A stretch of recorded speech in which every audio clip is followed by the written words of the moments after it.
In this video, you will learn how to compute the dot products between two vectors and how to compute the norm.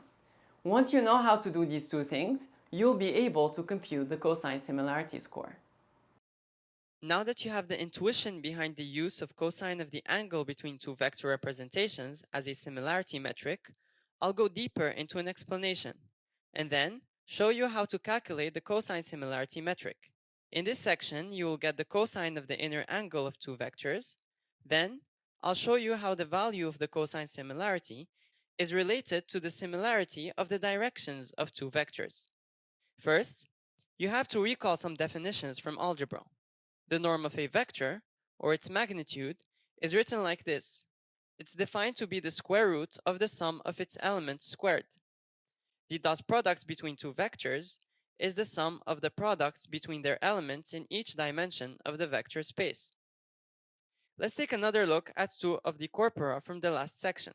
Remember that in this example, you have a vector space where the representation of the corpora is given by the number of occurrences of the words disease and eggs. The angle between those vector representations is denoted by beta. The agriculture corpus is represented by the vector v, and the history corpus is going to be vector w. The dot product between those vectors is defined as follows.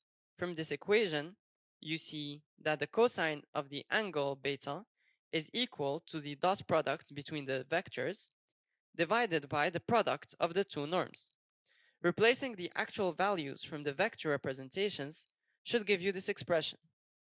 In the numerator, you have the product between the occurrences of the words disease and eggs, and in the denominator, you have the product between the norm of the vector representations of the agriculture and history corpora. Ultimately, you should get a cosine similarity of 0.87. Feel free to pause and do the calculations yourself. But what does this metric tell you about the similarity of two different vectors? Consider when two vectors are orthogonal. In the vector spaces that you know so far, it is only possible to have positive values for any dimension. So the maximum angle between pair of vectors is 90 degrees. In that case, the cosine would be equal to 0. And it would mean that the two vectors have orthogonal directions, or that they are maximally dissimilar. Now let's look at the case where the vectors have the same direction.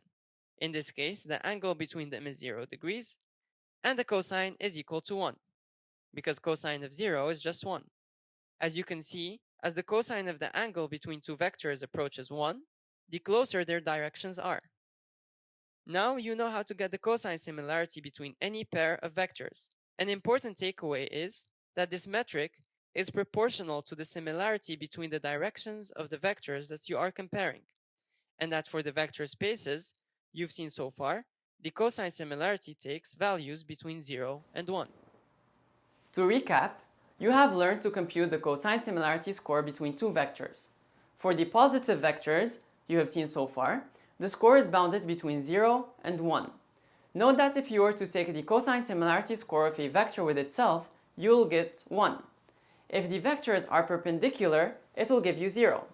So similar vectors have higher scores.